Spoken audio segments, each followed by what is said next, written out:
The detention cell on Glaciera Prime smelled of recycled air and regret. Kale Vortis stood before the reinforced transparency barrier, watching his prize through the frosted glass. The woman inside had stopped pacing 2 hours ago. Now she sat on the narrow cot, her dark hair matted against her face, her silver-threaded research jacket torn at the shoulder. She hadn't looked up when he entered, which meant she knew exactly who he was. Mara Stellis, he said, his voice carrying the weight of a name that had cost him everything to track. I've been hunting you for 18 months across 7 systems. She finally lifted her head. Her eyes were storm gray, intelligent, achingly familiar in a way that made his chest tighten. She smiled, and it was the smile of someone who'd already lost too much to fear losing more.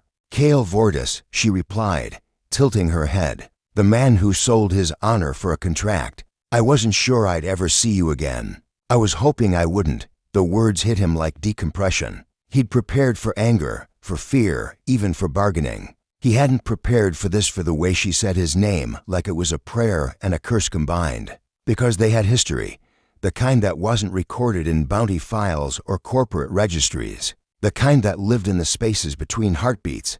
I'm not the same person you knew, he said carefully. Neither am one. She stood, moving toward the barrier. The dim light caught the pale luminescence in her eyes, a genetic modification. Something that hadn't been there before. But that doesn't change what you're about to do, does it? They're paying you well to bring me in. Enough to disappear again. Enough to stop running. Kale had spent the last 18 months becoming someone else. After everything fell apart at Station Persephone, he'd abandoned his life as a researcher, shed his ethical guidelines like old skin, and taken up the trade of hunting those society had deemed expendable.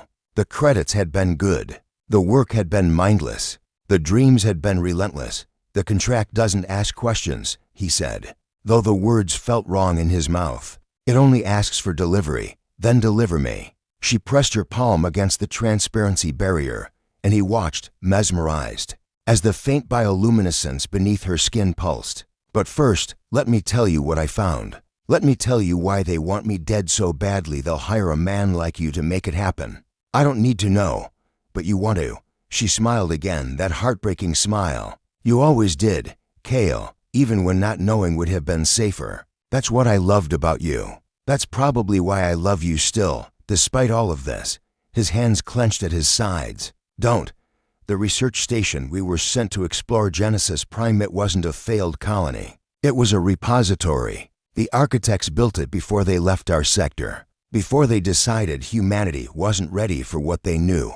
Mara's voice dropped, becoming urgent. The Ascendancy Commission knows about it. They've known for decades, and they've been using the knowledge to control technological advancement, to keep certain populations subservient, to maintain power. This is treason talk. This is truth. Her eyes held his. And that's why they'll kill me. Not because I stole data, because I understand what it means, because I can prove it, and because I was foolish enough to tell someone I trusted. Kale remembered the night she'd confided in him. They'd been 17 hours into a zero-G analysis in the lower laboratories, working by emergency light, mapping archaeological anomalies that didn't fit the historical record. She'd turned to him, floating in the microgravity, her hair drifting around her face like spun silver, and said, "What if everything we believe about our place in the galaxy is a lie?" He'd kissed her then, unable to bear the weight of that question, needing to ground her and himself in something physical, something real. It was the last moment before everything burned. "If you're telling me this," he said slowly, "then you already know I won't deliver you to them. I know." She moved back from the barrier. "Which means they've already sent someone to kill you for failing the contract. Professional killers, Kale, the kind that don't miss. We have maybe 4 hours before they arrive at this station." He processed this, running through tactical scenarios. The isolation of Glaciera Prime was a double edge. It was perfect for containing a prisoner, but it was also perfect for an assassination. No reinforcements, no witnesses, just ice and void and the killing cold beyond the station's hull. "Where is it?" he asked. "The data?" "Hidden, encrypted in a way that requires me to access it. The access is biometric, and it's keyed to specific genetic markers that only 5 people in the galaxy possess, including you. Kale felt the shock of that revelation hit him like a physical blow. What? Before I ran, I needed insurance. I altered your genetic profile while you were sleeping. Added the markers to your cellular structure. They're dormant, invisible to scanners, but they're there. If something happens to me, the data becomes keyed to you alone. They'll need you alive. She stepped closer to the barrier. Which means you're already a dead man, whether you free me or not. The only question is whether you die alone or die with me trying to undo what they've done to the system. Kale reached toward the barrier's control panel. His hand trembled. 7 years of careful rebuilding, of becoming someone hard enough to survive in the margins of civilization. 7 years of forgetting the idealist he'd been, the researcher who'd believed knowledge should be free, and 7 years of trying to forget that he'd had something worth more than credits or safety, and he'd been too afraid to keep it. If I do this, he said, entering the override code, we're running toward something. Not away, I know. The barrier hissed open, and she stepped into the gray corridor light. We're running toward the truth, and toward everyone who's decided that truth is worth dying for. When she passed through the threshold, she didn't touch him, but her eyes met his, and something shifted in the vast cold of the station around them. Outside, Glaciera Prime continued its slow orbit through the dark. Inside, two broken people who'd been given a second chance at redemption took their first steps together. Into the unknown. The hunters would come. The corporations would send their finest killers. But in that moment, Kale understood something that all his years of running had failed to teach him. Sometimes survival meant choosing the person you loved over everything else. Sometimes that made all the difference. The shattered expanse opened before them like a wound-in reality itself. Kale guided the stolen shuttle through the dimensional rift, feeling the ship's instruments stutter and recalibrate as they crossed the threshold between normal space and whatever lay beyond. Beside him, Mara clutched the armrest, her bioluminescent eyes reflecting the cascade of impossible geometries. Cascading across the viewport, the data archives are deeper in, she said, her voice tight, past the temporal anomalies where the canyon walls begin to fold in on themselves. That's where Genesis Prime stored its most protected records. You've been here before? Kale asked, banking the shuttle to avoid a floating debris field that seemed to exist in multiple time periods. Simultaneously, once, 3 years ago, before everything collapsed, her fingers traced the window, following the path of light that wasn't quite light. I was with someone then, another researcher. He wanted to catalog what we found, publish it, share it with the academic community. Kale heard the past tense in her words and understood without asking. What had happened to her colleague? The Ascendancy Commission didn't leave loose ends. They descended deeper into the expanse, and Kale began to understand why it remained unmapped, unexplored by any official expedition. The normal laws of physics seemed negotiable here. Matter existed in superposition. He saw buildings that were simultaneously constructed and crumbling. Forests of crystalline structures that grew and withered in compressed time frames. Entire civilizations frozen mid-moment like insects in amber. It's beautiful, Mara whispered, and terrible, like looking at the remnants of a billion stories, all happening at once. The canyon itself, when they finally reached it, defied description. Its walls rose in spiraling helixes of stone and something that wasn't stone material. That seemed to be composed of pure information, data made visible, architecture built from mathematics itself. The shuttle's readings flickered between impossible numbers. Unable to calculate distance or depth or direction, Kale landed in a relatively stable clearing, though the ground here seemed to shift subtly when he wasn't looking directly at it. They suited up, despite the atmospheric readings suggesting breathable air. In a place like this, taking chances was how people disappeared. The first sign that they weren't alone came when they heard her voice. I knew you'd come back, a woman said, stepping from the shadows of a crystalline outcropping. She wore adaptive camouflage that shifted between states of visibility and concealment, and she held a weapon that looked equally unstable, a gun that seemed to exist in multiple configurations simultaneously. Mara went rigid. Isolde, that's impossible. You were dead. I was, I am, I will be. The woman Isolde smiled, and it was a smile that held no warmth, only the memory of what warmth might have felt like. Temporal loops, Mara. That's what the canyon does. If you stay long enough, you start experiencing moments non-linearly. You become unstuck from the forward progression of time. Kel's hand moved toward his own weapon, but Isolde's gun swiveled toward him with prescient precision. "Don't," she said calmly. "I've already shot you. I'm about to shoot you. I will have always shot you." The bullet exists in 17 different timelines simultaneously. It's not a threat, it's an inevitability. "What do you want?" Mara asked, and Kale heard the tremor beneath her controlled tone. Whatever Isolde had been, whatever she was now, she mattered to Mara, mattered enough to cause pain. "The same thing you want. The same thing everyone wants when they come to the canyon, the truth about what happened here, about what they were building before they left." Isolde lowered her weapon slightly. "But the truth is dangerous, Mara. I learned that the hard way. When you start seeing everything that could happen, everything that will happen, every consequence branching out to infinity, it breaks something fundamental. It makes you understand that choice is an illusion and everything is equally real and equally meaningless. You're not making sense," Kale said quietly. "Because sense requires linear progression." Isolde turned her attention to him, and he felt something shift in his perception for a moment. He saw himself from multiple angles simultaneously, saw possibilities radiating from his current position like spokes on a wheel, saw timelines where he'd never met Mara, where he'd taken the contract, where he'd died on a dozen different worlds. "I'm exactly as much sense as this place allows." Mara stepped forward, and in that movement, Kale saw the woman he'd known at Station Persephone, the curious, brave, reckless researcher who'd asked dangerous questions and paid for it with exile and endless running. "Show me," Mara said. "Show me what you've learned."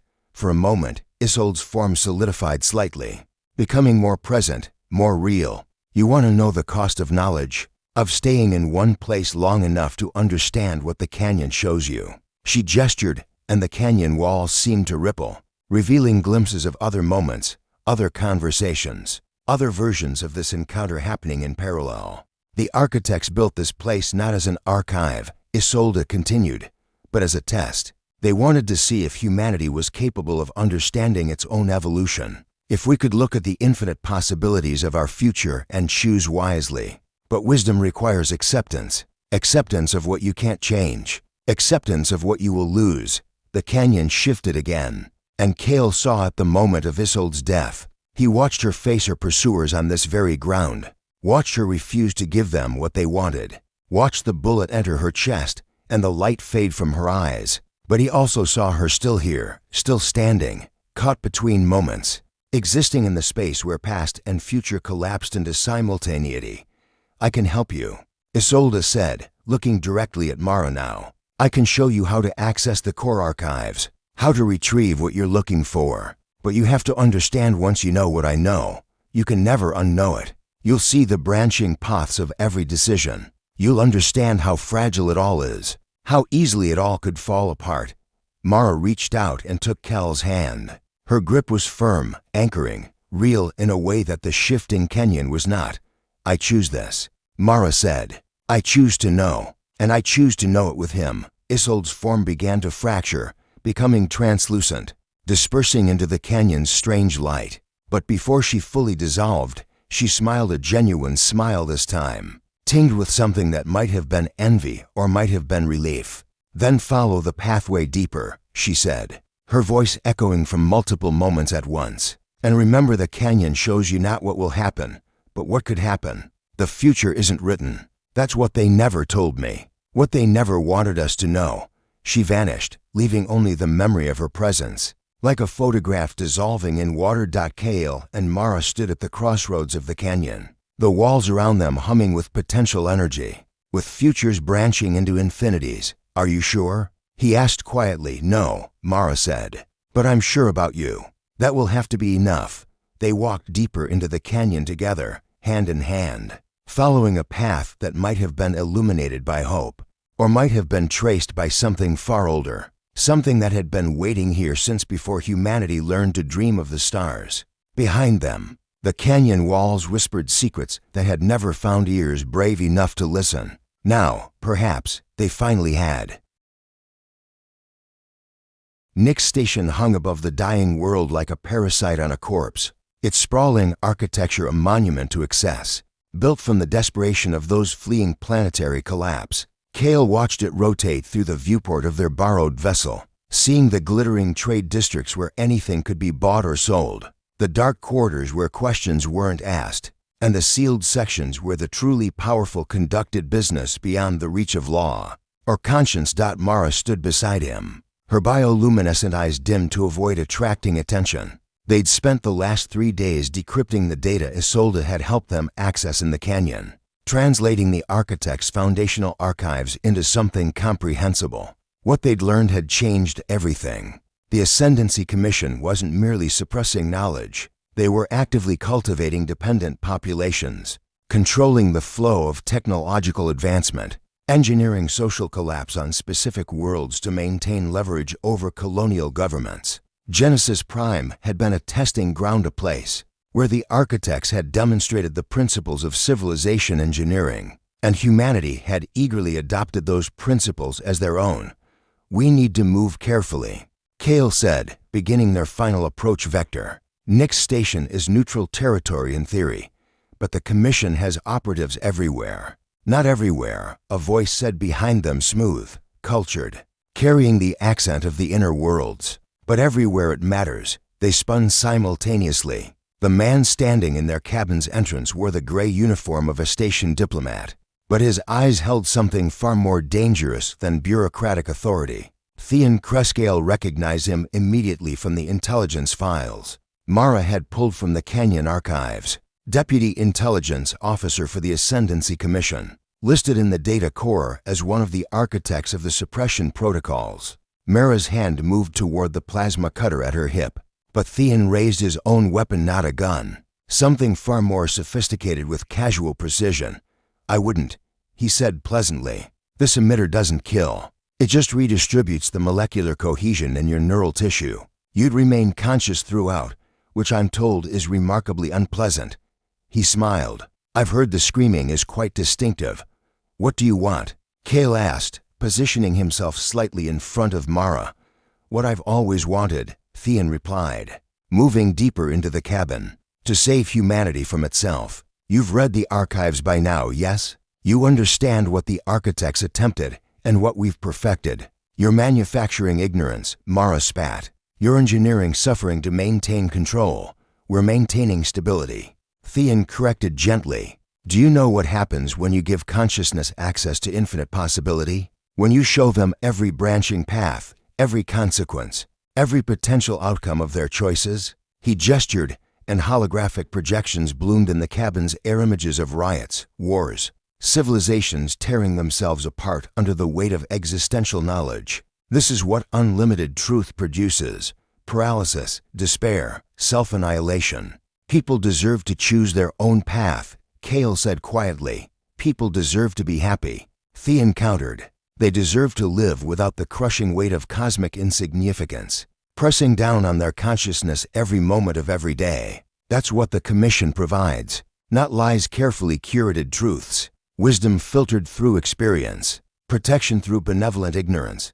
He lowered his weapon slightly, and in that gesture, Cale saw something unexpected: genuine conviction. This wasn't a villain performing villainy. This was someone who'd convinced himself that his philosophy served something larger than himself. "I knew you'd come here," Theon continued, addressing Mara now. "I've been watching your trajectory through the canyon, tracking your pattern. Isolde helped you access the deeper archives, yes? Did she tell you about the temporal echo effect? How the canyon preserves moments, people, events in superposition?" Mara's jaw tightened. "What about it?" "She's still there, existing in 1,000 moments simultaneously, experiencing her death in infinite iterations, all because she sought knowledge that her mind wasn't equipped to process." Theon's expression held something that might have been sympathy. "I'm trying to save you from that fate, Mara, from becoming so obsessed with truth that you lose the capacity to live. By erasing what we've discovered, by offering you a choice." He deactivated his weapon and placed it on the console between them, a gesture of profound vulnerability or calculated manipulation.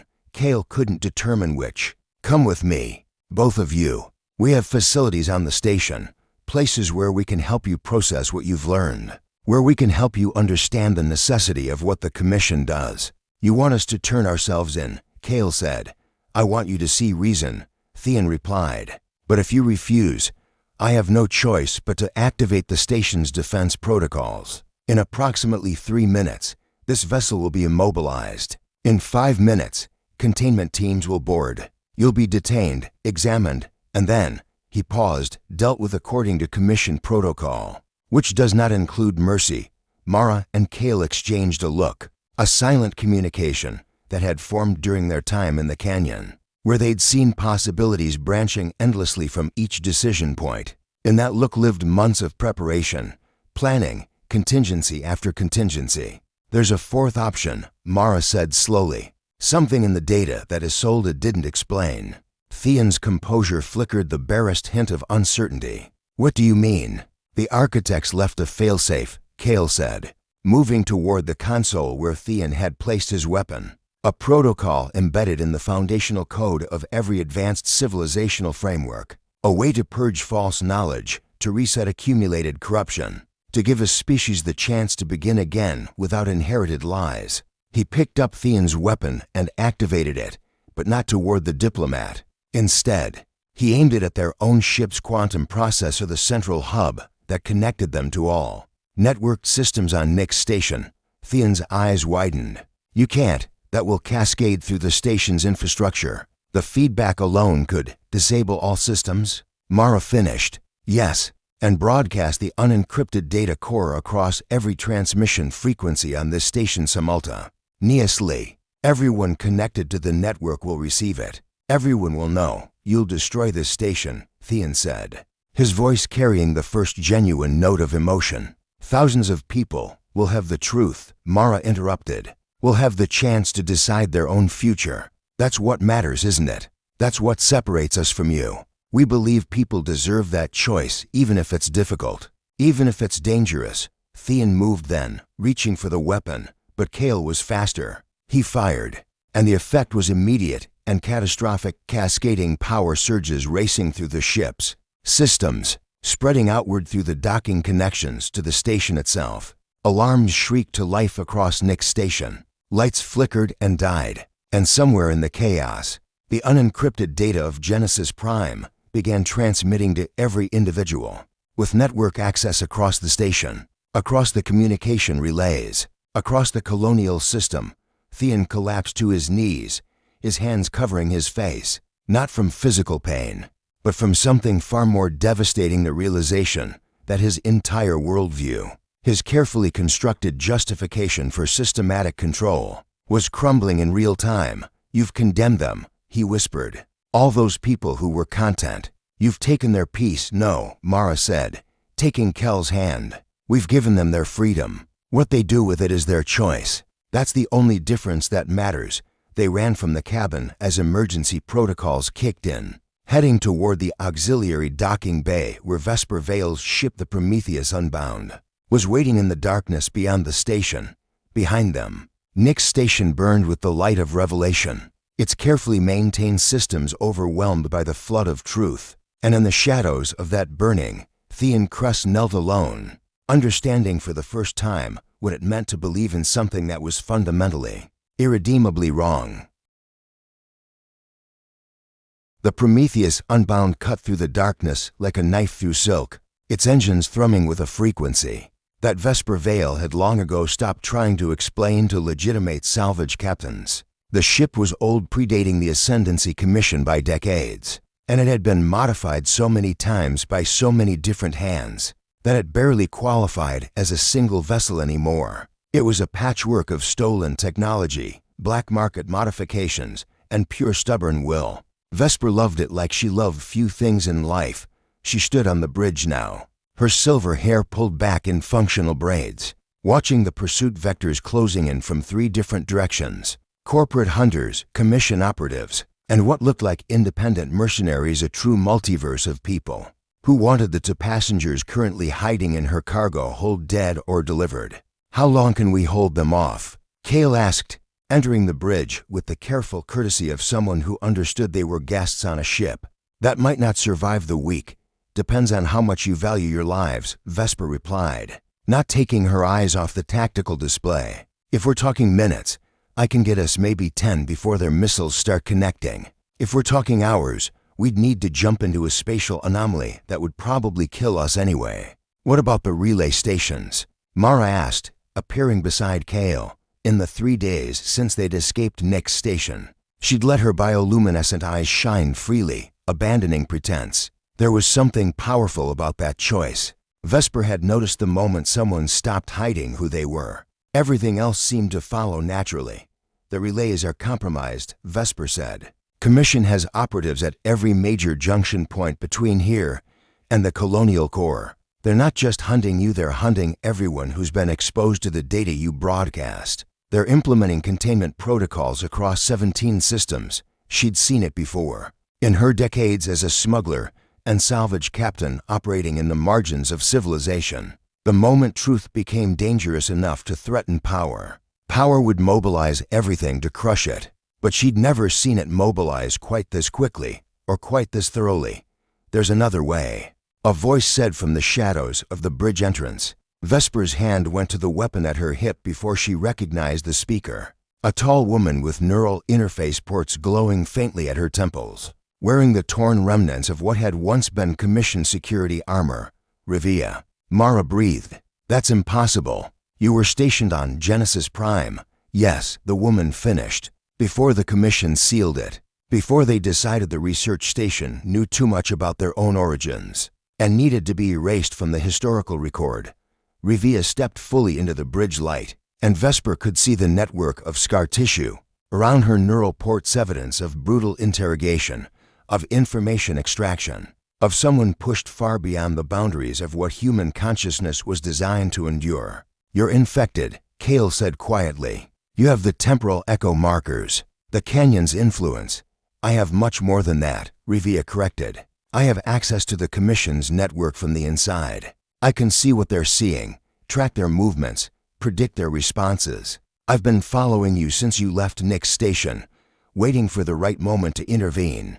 Vesper studied the woman carefully. In her experience, people with neural modifications this extensive tended to have agendas that didn't align neatly with survival. What do you want? The same thing they do, Revia replied, but for different reasons. I want the data core you're carrying, not to bury it, to amplify it.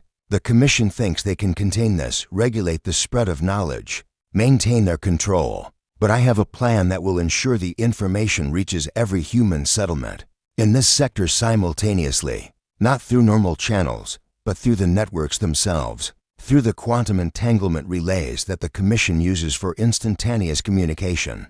That would destroy the relay network, Mara said.